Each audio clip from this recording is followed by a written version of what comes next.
Hey, sports card fans, it's John, Wade Boggs fan. Hope you're all doing well.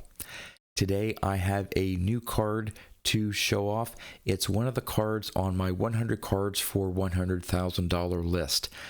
This card makes the 35th card that I've been able to pick up from that list, and I am so excited to be able to have this card now as part of my collection. Now, if you've been following my journey up to this point, you know that I've picked up pretty much all the low-hanging fruit from the list. Those cards that are the least expensive ones to pick up. So now I'm to the point where, depending on the grade that I actually get the card at, I'm probably looking at spending at least $200 or more to get the ones that are remaining. And so I didn't think I'd be able to pick up this card at this point in time. It was a card that I really hasn't been on my radar to look at. I actually was trying to go for the 1965 Topps Joe Morgan rookie card, but I lost out on back-to-back auctions. And so I have a whole bunch of eBay searches, and one of my collecting goals for 2023 was there are 4 vintage sets that I do not have a PSA graded Hall of Famer from. And so I decided to do a search for this particular set in various grades. And I came across this card, and it was one of the cards on my 100 cards for $100,000. Now, I had this card as a potential possible pickup at this year's National. So again, I really wasn't focused on trying to go after this card now, but I found this one listing, and based on the grade, I figured that I may have a chance of winning it. And the reason why I thought I had a potential chance is because of a special situation. And I have 2 people to thank that allowed me to be able to get this card. One is my sister, who gave me an eBay gift card a couple weeks ago for my birthday. The other one I have to thank is Shane at Shoebox Legends. Fortunately, I was the first place prize winner in his recent contest. And that prize was a $50 eBay gift card. So with Shane's eBay gift card, the gift card from my sister, and I had a little bit of money in my PayPal account, when you added that all up together, I was in a position where, within my hobby budget, I was able to at least say that I could make a strong bid on that card. And fortunately, it was a strong enough bid to win it.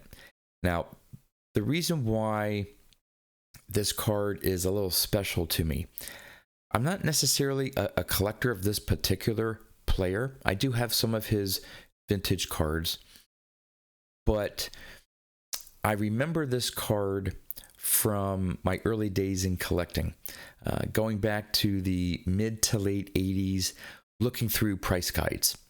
And as a lot of the price guides did back then, is they would feature a card for a particular set to show what that card design or what the set looked like. And a lot of the times they would usually, sometimes change the cards that they would show.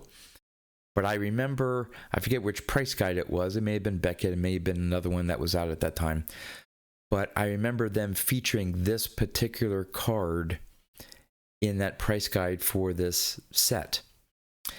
And other than occasionally seeing other pictures, I didn't know what a lot of the vintage cards looked like of a particular player, unless I would see them in some magazine or happen to see a copy at my local card shop. Again, this is before eBay.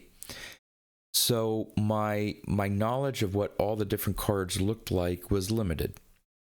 But I remember seeing this card again as an example of what this particular set looked like. and I fell in love with that card. I always wanted to have that card as part of my collection. Now, back then, I really didn't collect vintage.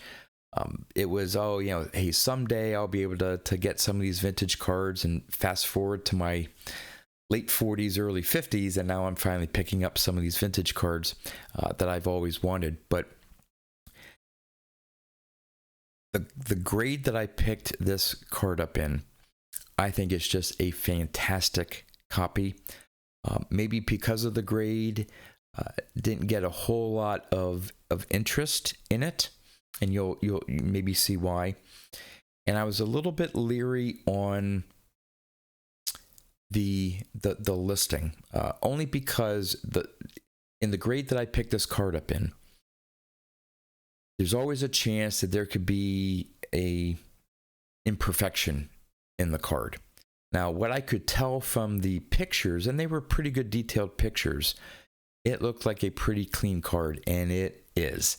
So I'm going to end the suspense here, and I'm going to turn the camera around and show off card number 35 on my list of 100 cards for $100,000, a card that I've basically wanted to have in my collection since I was a kid. So let's go take a look.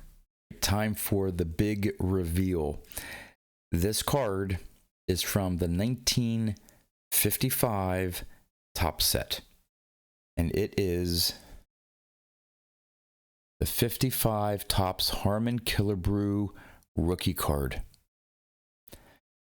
This was a PSA 3.5, and when I saw the centering of this card and the colors, I fell in love with it. It's not perfect centering, but for a 3.5, and like I said, the one possible concern I had was that when you start getting PSA 4s, I've picked up a good number of PSA 4s. You can maybe not 100% guarantee, but chances are you're not going to have any creases. It's mainly going to be centering and or corners that drop down a card to a 4. Once you go below a 4, the odds of a card having a crease, even minor, increases. So this is a 3.5. Like I said, the images in the listing were very sharp and detailed, and I couldn't find anything wrong with it. And there is a small little, I don't even know if you can see it here. It's a very faint, I don't even think it's a crease. It's almost like a little indent. That, other than the corners, is the only imperfection I see in this card, and it took me a while to find. Again, just amazing. I just love the colors of this card. Harmon Killebrew, one of the big rookie cards in 55 Topps, maybe not the most sought after. It's probably like the third tier after the Clemente and Koufax, but Harmon Killebrew is right up there. And here is the back. The back has a little, some coloration, some darkness on the back. That actually there is because of the sleeve I have on the card.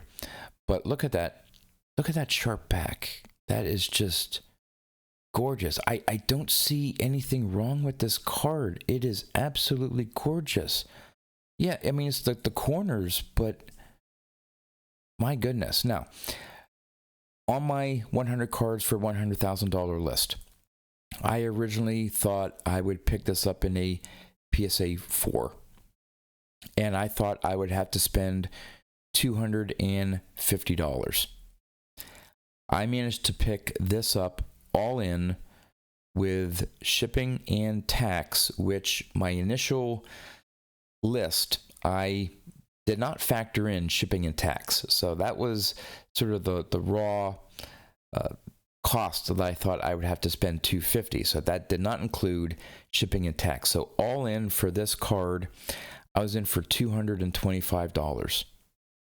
and it's not at the high end for a 3.5. It's up there, but I looked at some 4s, and they were all off center or had other issues, and I see this 3.5, and the eye appeal of this, it was so much better than all of the 4s I looked at. And for some of them, they wanted like over $200, like almost $300 for the 4, and I got this for $225.